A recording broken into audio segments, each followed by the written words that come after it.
नमस्कार। आज हम लोग कोडरमा पुस्तक मेला में उपस्थित हैं और यहाँ आने के बाद मुझे रांची से आए हुए 2 शिक्षाविद मिले, प्रोफेसर पवन झा सर, प्रोफेसर ओधा सर। और आज हम दोनों सर से जानना चाहेंगे कि जो हमारी पुरानी शिक्षा पद्धति थी और आज की जो शिक्षा पद्धति चल रही है, दोनों में क्या डिफरेंस आ रहा है, गुणवत्ता में क्या फ़र्क आ रहा है।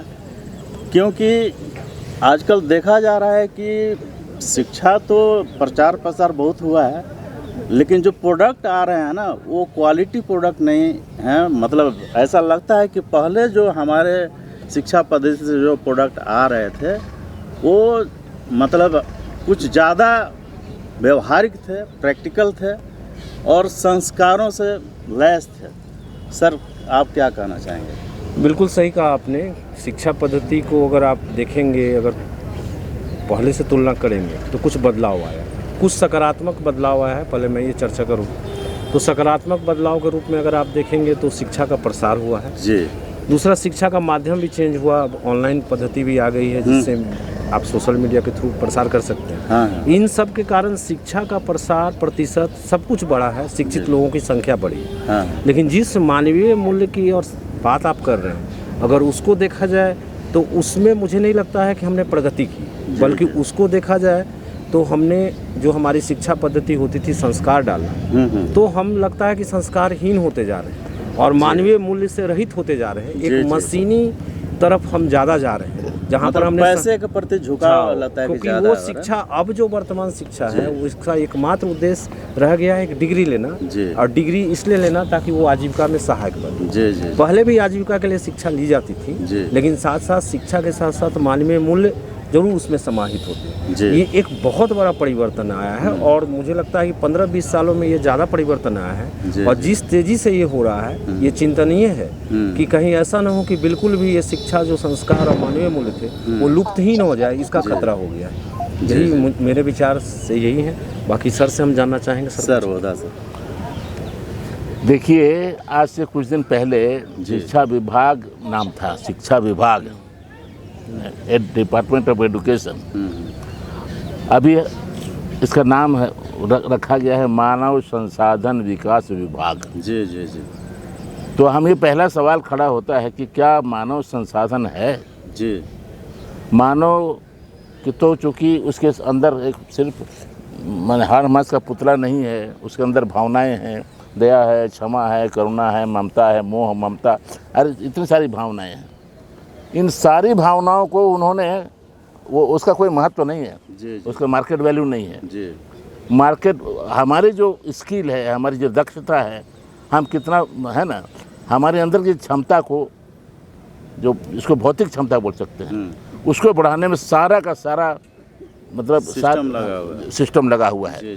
कैसे एक बढ़िया डॉक्टर बनाया जाए, कैसे एक बढ़िया इंजीनियर बनाया जाए, कैसे एक बढ़िया एडमिनिस्ट्रेटर बनाया जाए, बट एक अच्छा इंसान कैसे बनाया जाए इसकी और किसी का सोच नहीं है। जी जी जी।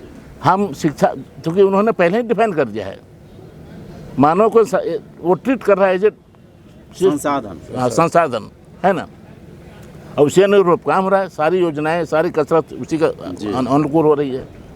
तो ये जो है, अभी मोदी जी ने सुना है कि नाम बदल दिया, लेकिन नाम बदलने से क्या हो, चीज़ तो वही है, जारी है। हम तो बल्कि और तेजी पकड़ लिया है, नाम बदलने से क्या हो गया, जबकि वो जो नाम बदल दिया गया। हमने वही पूछा था, नाम किसने रखा था इसको, एक भी जान लीजिए। शिक्षा भी इसका नाम रखा गया था, वो अंबानी और बिरला के टीम द्वारा मानव संसाधन विकास रखा गया था। संसाधन पक्ष का, मानव में 2 पक्ष है, एक मानवीय पक्ष है, दूसरा संसाधन पक्ष है। जैसे डॉक्टर साहब एक बहुत स्किल्ड डॉक्टर हैं, एक्सपीरियंस डॉक्टर हैं, तो इनका संसाधन हो गया। बट इनका ह्यूमनिस्टिक जो रोल है, मानवीय पक्ष जो है, वो अलग है। तो उसमें कहीं आपके नहीं है, आपके जो आधुनिक शिक्षा पद्धति में उसकी कहीं गुंजाइश नहीं है कि मानवीय पक्ष को बढ़ाया जाए, इसको सामाजिक पक्ष को, पहलू को बढ़ाया जाए, है ना। बढ़िया डॉक्टर बन रहे हैं। वो अभी हमारे झा साहब ने कहा ना कि वो उस लाइवलीहुड के लिए, जीविका के लिए नहीं, कितना ज़्यादा से ज़्यादा पैसा कमाया जाए। हाँ, मतलब मैक्सिमम जो है दिख रहा है। जीविका नहीं, जीविका उनके लिए मतलब नहीं रखता है। और उसके लिए अगर वो करोड़ों खर्च करना चाहेंगे, समझे ना, तो देखिए मैं बता रहा हूँ, मेरा भी नामांकन हो रहा, मैं अपनी बात बता रहा हूँ, मेरा भी नामांकन MGM मेडिकल कॉलेज जमशेदपुर में हो रहा था। और तब बहुत कम डोनेशन लगता था, 50,000 जी। हाँ, लेकिन उस समय के हिसाब से बहुत था उस समय के है ना, वो आपका 77 की बात है, 50,000 लगता था। मेरे घर दिन कह रहे थे कि 50,000 में करा दीजिए तोरा। हम बोले कि हम पढ़ के क्या करेंगे उसको भाई, 50,000 साल हम कमाएंगे कि नहीं कमाएंगे, अनावश्यक उसमें खर्चा करने का मतलब हुआ। तो ये आपके मानवीय पक्ष को जी मेरा बोल रहा था वहाँ, है ना, कि हम क्या करेंगे, 50,000 रुपया हम इन्वेस्ट करेंगे, हम कमाएंगे मतलब कि दूहेंगे आदमी को, जी। इसके अलावा कुछ होगा नहीं। तो ये जो सारे जो कसरत हो रहा है ना, अभी वही पक्ष है। अभी सर ने कहा जहाज जी ने कि उसका मानवीय पक्ष और सोशल पक्ष जो है सो आपको पीछा छोड़ा जा रहा है। इसलिए आदमी मशीन होता जा रहा है, आदमी नहीं रह गया है। हम तो कह रहे हैं कि भाई टोटल आप उसको डिफाइन करो ना, मानव विकास विभाग करो, एक कंप्लीट मैन के डेवलपमेंट करो, कंप्लीट मनुष्य का विकास करो, तब ना उसको सभी पक्षों की बात होगी। तो सारा जो दिक्कत यही है। अभी देखिएगा परिणाम क्या हुआ, जो मिन्स था, पैसा मिन्स है बट वो इंड हो चुका है। जो इंड हम हैं, हम मिन्स हो चुके हैं।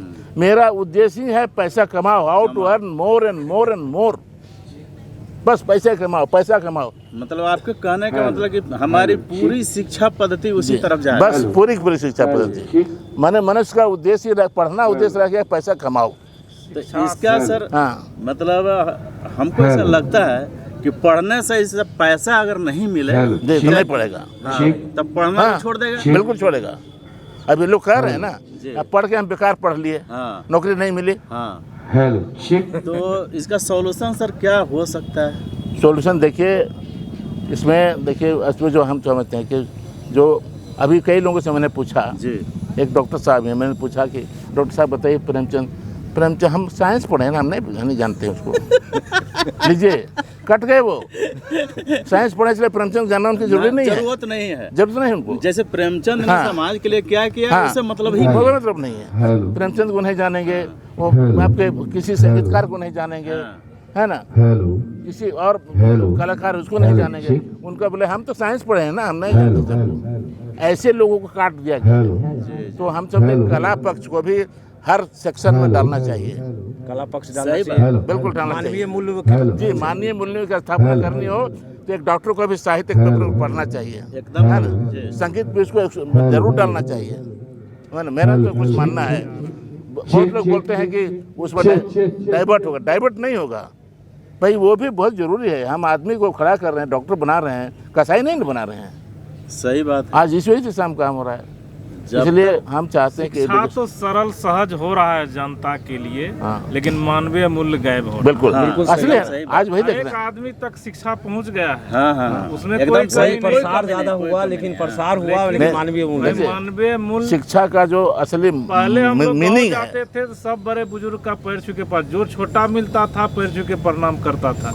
लेकिन आजकल देखते हैं सामने से आ रहा है, कट गया, चल देगा, कट जाएगा, हो सकता है टोकेगा भी नहीं, सामने मिलेगा तो हाय करेगा, है ना। वो नहीं देखेगा कि इस आदमी एक उम्र कितना है, बाल पका हुआ, दाढ़ी पका हुआ, आपको हाय करके चल देगा। बता रहे हैं कि वो हम लोग थोड़ा बैड हैबिट भी था कॉलेज के ज़माने में जी, तो थोड़ा मैं खैन नहीं खाता था। मेरी पढ़ाई इसमें लंगट सिंह कॉलेज में भी। अच्छा, मुजफ्फरपुर में। तो हम जाते थे तो रामगढ़ में खड़े होते थे ना, तो बहुत सारे प्रोफेसर जाया करते थे, वो लंबा चौड़ा मैथिल लोग।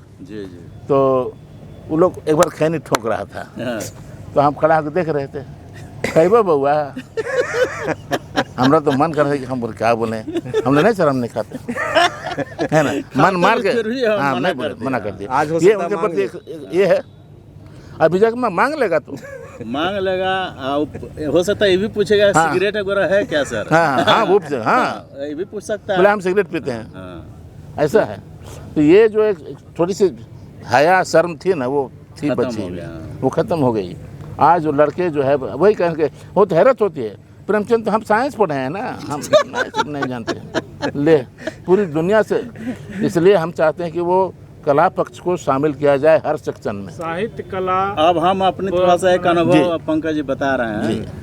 हम जब गवर्नमेंट सर्विस में थे गिरिडीह में ना, तो हमारे सीनियर एक डॉक्टर थे, है ना, वो भी आते थे। जिस दिन मेरा ड्यूटी था उनका भी रहता था, तो मैं खाना खुद से बनाया करता था, है ना। मैं होटल में, मुझे खाना पसंद नहीं, तो जब वो रहते थे तो उनका भी बना देते थे। तो एक दिन हमको बोले कि डॉक्टर साहब आप कैसे इतना खाना बना लेते हैं, हमको तो पानियों गर्म नहीं करने आता है। तो हम मजाक के बोला कि सर आप धरती का बोझे ना हैं आप तो मान लीजिए कि कोई बना के देने वाला नहीं रहेगा तो भूखे मर जाएगा, छटपटाएगा तो दिन में। बताइए। तो मतलब ऐसे ऐसे लोग होते हैं।